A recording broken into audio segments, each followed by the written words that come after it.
Bonjour, nous sommes le jeudi 25 avril 2024 et nous allons parler du droit à la réparation en Europe qui offre un an de garantie supplémentaire aux appareils réparés. Ouais, je trouve que c'est très une bonne nouvelle et il devrait faire également pousser les industriels de smartphones par exemple à faire minimum 5 ans de garantie sécurité et de mise à jour Android ou iOS. N'oubliez pas de vous abonner pour plus de news sur le monde de la high-tech ainsi que les bons plans, également sur mon Twitter.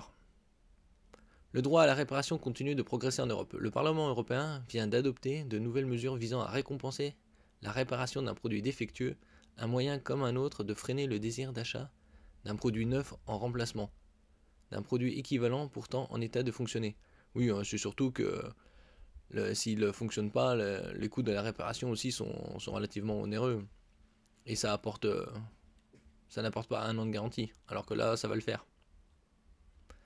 La directive du droit à la réparation, votée hier à 584 voix pour, 3 contre, on se demande qui était contre, franchement, et 14 abstentions. En tout cas, c'est une très large majorité. Accordera une année de garantie légale supplémentaire aux consommateurs, qui feront réparer leurs produits plutôt que d'en acheter un neuf, portant ainsi à 3 ans la durée de garantie maximale. Moi, c'est déjà un bon début.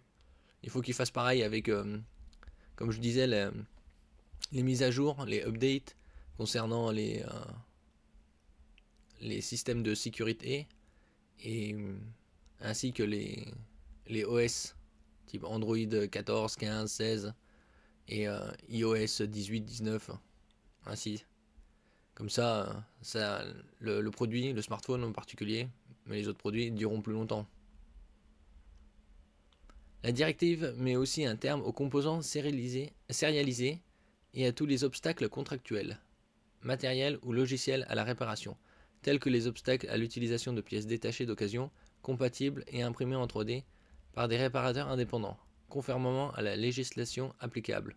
Cette mesure était particulièrement attendue par des associations comme iFixit, qui se montrent cependant extrêmement prudents concernant le fait que certains fabricants pourraient invoquer des motifs de sécurité pour justifier cette interdiction de certains composants. Bon, ils ont juste à les normaliser et passer un certificat de compatibilité. Quid de la vérification de la bonne conformité des composants?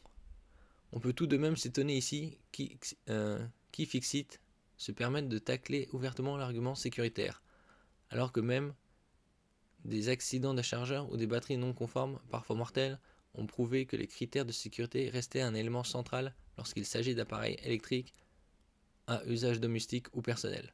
Qui vérifiera par exemple que les pièces imprimées en 3D respectent le cahier des charges permettant de garantir que les normes de sécurité sont bien respectées?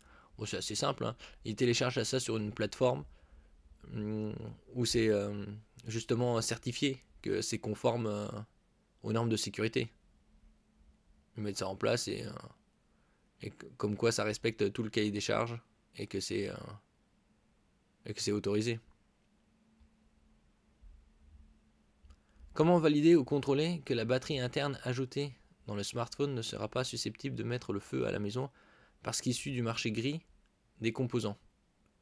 Oui, il y a aussi, ça c'est les contrôles. Ils mettent ça en place, des normes, et ça passe.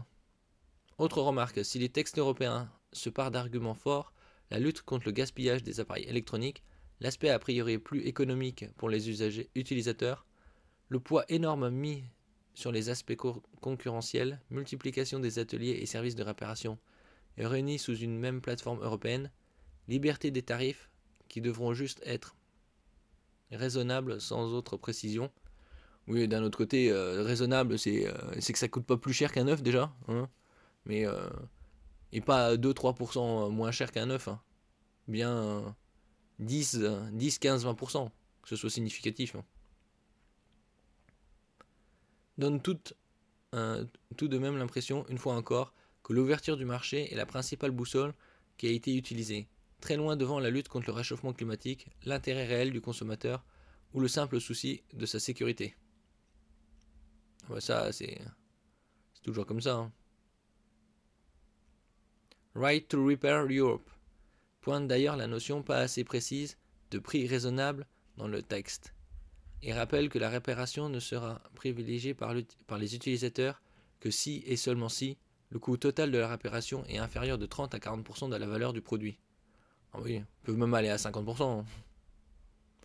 Autant dire qu'il y a encore loin de la coupe aux lèvres pour que tous les aspects du droit à la réparation soient abordés avec l'intégrité et le pragmatisme nécessaires. Oui, ce sera peut-être marginal, mais une fois que ce sera lancé, ce sera lancé.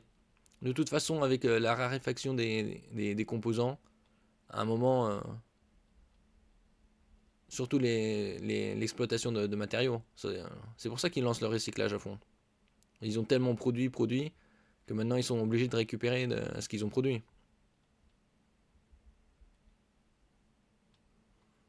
En tout cas, on verra dans les mois, les années à venir, qu'est-ce que ça donnera.